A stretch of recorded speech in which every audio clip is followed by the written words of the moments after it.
पिछले कुछ वर्षों से मैं अपने क्षेत्र में दिन रात मेहनत कर रहा हूँ, पर जितनी सफलता मिलनी चाहिए उतनी मिल नहीं पा रही। महाराज जी, क्या सब भाग्य पर निर्धारित है? तो मैं जो मेहनत कर रहा हूँ, फिर उसका मेरे जीवन में क्या योगदान? हम्म। बात यह है कि जैसे पूर्व में हमारा कोई प्रबल अपराध है, कोई पाप है, बहुत से अनजाने में और जाने में ऐसे पाप हो जाते हैं वासना के कारण, जिनको हम समझ ही नहीं पाते, बहुत बड़े बड़े पाप हो जाते हैं। अब हम जब आगे बढ़ने की कोशिश करेंगे सुख के लिए, तो वो पाप हमको नहीं बढ़ने देंगे आगे। अब आपका जो प्रयास है वो पावरफुल नहीं है। पावरफुल प्रयास उसे कहते हैं कि गाने का अभ्यास तो कर रहे हैं, साथ में साधना भी चल रही है। तो साधना ने पूर्व में पाप जो आपको परास्त करने के लिए आ रहा है उसको विध्वंस कर दिया, और गाने का अभ्यास, साधना के बिना हर कार्य अधूरा है। हर हर मार्ग में आप गौर से देखिए, जब शास्त्रों में पढ़ते हैं, राजा जनक जी परम ज्ञानी, लेकिन उनके ऊपर सदानंद जी महाराज, देवराज इंद्र बृहस्पति भगवान, चक्रवर्ती सम्राट दशरथ वशिष्ठ जी। मतलब क्या है? हमारे जीवन में एक संत है कि नहीं है? हमारे जीवन में संतवाणी है कि नहीं है? हमारे जीवन में साधना है कि नहीं है? फिर इसके आगे कोई तुम्हें परास्त नहीं कर सकता। अब हमारा जो प्रयास वो भौतिक प्रयास ही तो है ना, तो भौतिक कर्म आपको प्रयास में सफल कैसे होने देगा? अब आध्यात्मिक बाण चढ़ाओ, उसको पहले नष्ट करो, जो पूर्व में तुम्हें परास्त करने के लिए तैयार, और भौतिक अभ्यास साथ में चलाओ, उन्नति हो जाएगी। ये किसी जादू टोना या जंतर मंतर की बातें नहीं है, ये बिल्कुल ठीक अमोघ बातें हैं।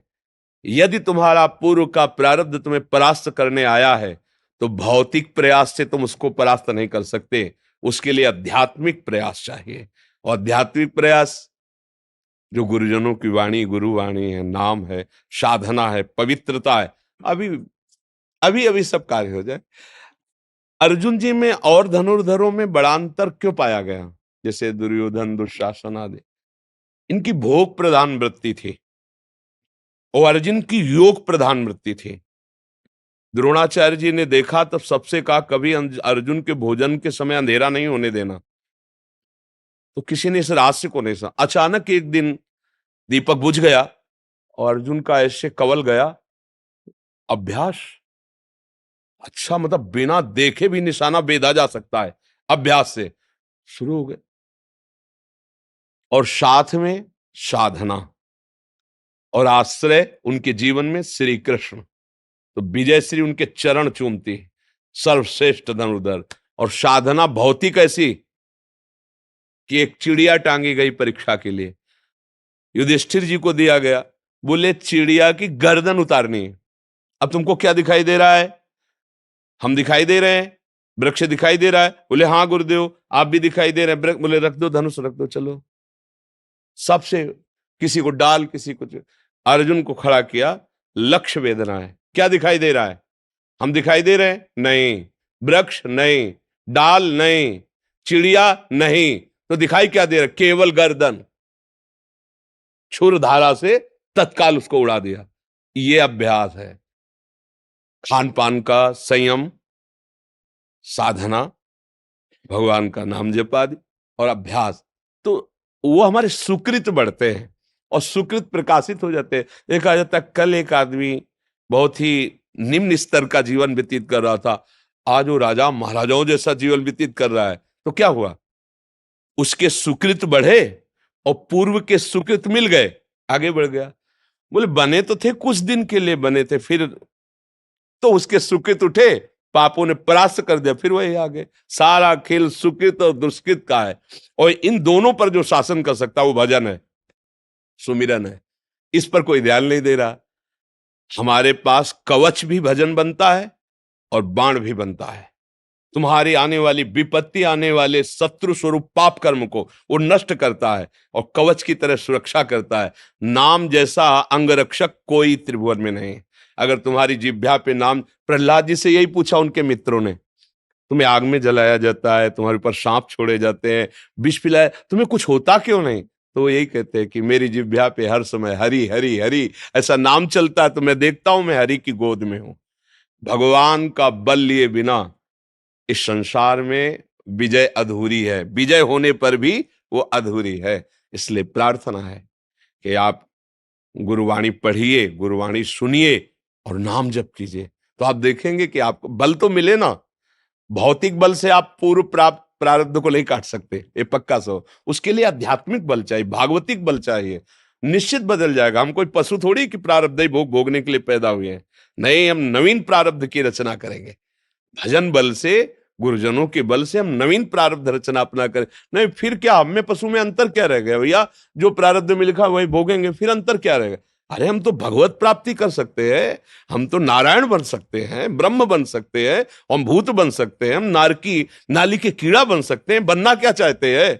बस उसके लिए प्रयास। अब जो बनना चाहते हो वैसा प्रयास करना पड़ता है। आर्मी में जाने वाला बच्चा पहले इसे किलोमीटरों दौड़ अभ्यास शुरू कर देता है। वो क्यों इतना दौड़ते हैं? बोले आर्मी में जाने के लिए तैयारी कर रहे। तो आपको जो बनना है उसकी तैयारी कीजिए और पावर बढ़ाइए अपना।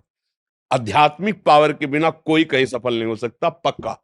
जिसके जीवन में आध्यात्मिक बल नहीं है वही राजा प्रकाशित हुआ, वही इतिहास में लिखा गया जिसके ऊपर महाराजा बैठा हुआ है, कोई संत बैठा हुआ है। संत आज्ञा से जो चलता है, गुरु आज्ञा से चलता है, वही विजय श्री को। पर आज का समय ऐसा है कि नए नए बच्चे सब मदिरा पान और सब ये खान पान गंदे। कौन सा ऐसी सीरीजें, ऐसे नाटक चल गए कि संत महात्माओं की सब ऐसी धज्जियां उड़ गई है कि उससे लगता है क्या साधु, मतलब संत देखते ही पाखंड, ड्रामा, नाटक, मिथ्याचार, ये दिमाग में बैठा हुआ है। ऐसा स्वरूप कलयुग का देखो कैसा स्वरूप है। ऐसी नौटंकी नाटक बना करके दिखाए जाते हैं जिससे लगता है संत का मतलब है कि मतलब फ्रॉड। अब कैसे हो? अब जब हमारी श्रद्धा ही नहीं है तो उनकी बात नहीं मानेंगे, उनकी बात नहीं मानेंगे तो फिर हमारे जीवन में अध्यात्म कैसे आएगा? ऐसा नहीं। हमने कई बार कहा है कि जैसे भारतीय असली नोट है तो उसी असली नोट की ही नकली बनाई जाती है। नकली नोट कैसे बनेगा जब तक असली नहीं होगा? तो अगर भगवान की सृष्टि में असली ना हो तो फिर नकली का कैसे हो? डुप्लीकेट कैसे किया जाएगा? असली का ही तो डुप्लीकेट किया जाता है। तो भगवान से मनाओ कि हमें गुरुवाणी पर विश्वास हो, संतों की वाणी पर विश्वास हो, तो जीवन प्रकाशित हो जाए। पक्का समझ लो भैया। बिना सत मार्ग पर चले, बिना सत नाम जपे, हमें जैसा अनुभव हो कि वो ऐसे थोड़ा सा हाइलोजन की तरह प्रकाशित होगे पुण्य बल से और फ्यूज हो जाएगा। उसमें चलना पड़ेगा।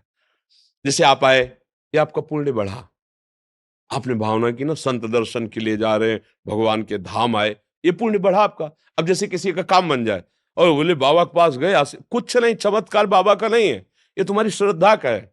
तुम वहां से चले, भावना की, कष्ट आदि सह कर, पैसा खर्चा करके यहां तक आए, घंटों लाइन में खड़े रहे, फिर मिले, ये तुम्हारा पुण्य बन गया और ये पुण्य आपको प्रकाशित कर दिया। वो बोले बाबा के यहाँ गए थे तो हमारा चमत्कार हो गया।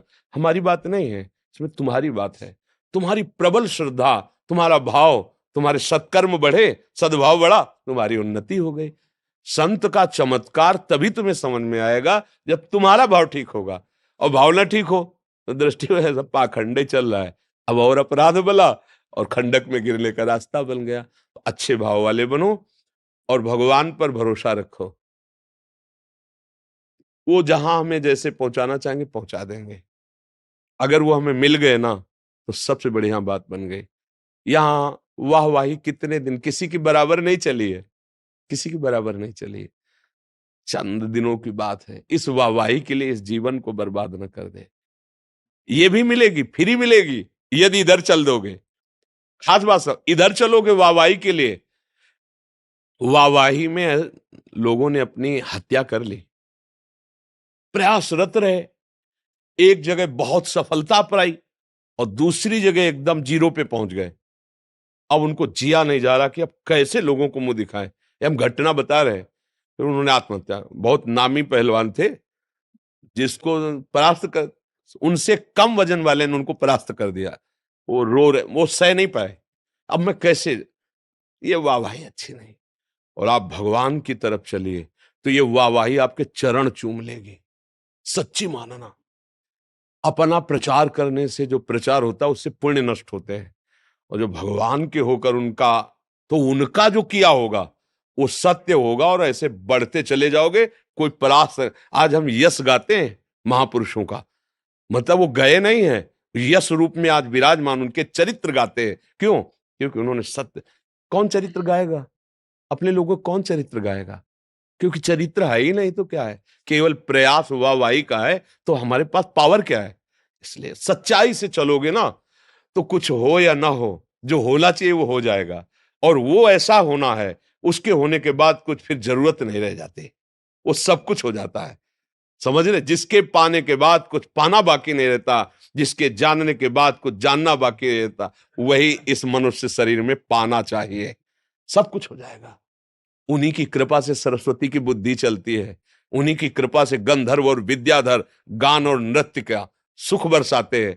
वही कृपा सिंधु का आश्रय ले लो, क्या दुर्लभ है। पर हम लोग उनका आश्रय नहीं लेते, अंदर से अपनी बुद्धि का। तो ये कितना है, पुण्य के बल से जितना चलेगा चलेगा, इसके बाद फ्यूज हो जाएगा। क्योंकि ये शरीर ही बना पुण्य और पाप मिश्रित है। इस शरीर की रचना दो से हुई है, पाप और पुण्य से। तो हमें मिलेगा ही सुख दुख, हमें कोई तीसरा विधान देखना पड़ेगा जो इन दोनों को संभाल सके। पुण्य में अहंकार ना आवे जब उसका सुख मिले, और पाप में हमको शोक ना पैदा कर पावे। वो है प्रभु, वो है गुरुदेव। उनके चरणों का आश्रय ले लो, फतेह ही फतेह है। ओ जो बोले सो हाले वाहेगुरु जी का खालसा, वाहेगुरु जी की फिर ये बोलते हो, हृदय में स्वीकार क्यों नहीं करते? फतेह तो वही, फतेह शब्द जानते हो, विजय। कहीं भी परास्त कोई नहीं कर सकता। गुरुदेव की गुरुवाणी में निष्ठा है, गुरुदेव के अनुसार चलते हो तो छाती चौड़ी करके चलो, फतेह ही फतेह। कहीं भी जाओ तुम्हें कोई परास्त नहीं, न बाहर न भीतर का शत्रु। काम क्रोध आदि भी नहीं और बाहर भी नहीं। जिसके अंदर भागवतिक तेज होता है ना, माया थर्राती, ऐसा नहीं कि आक्रमण कर सके। मस्त रहो।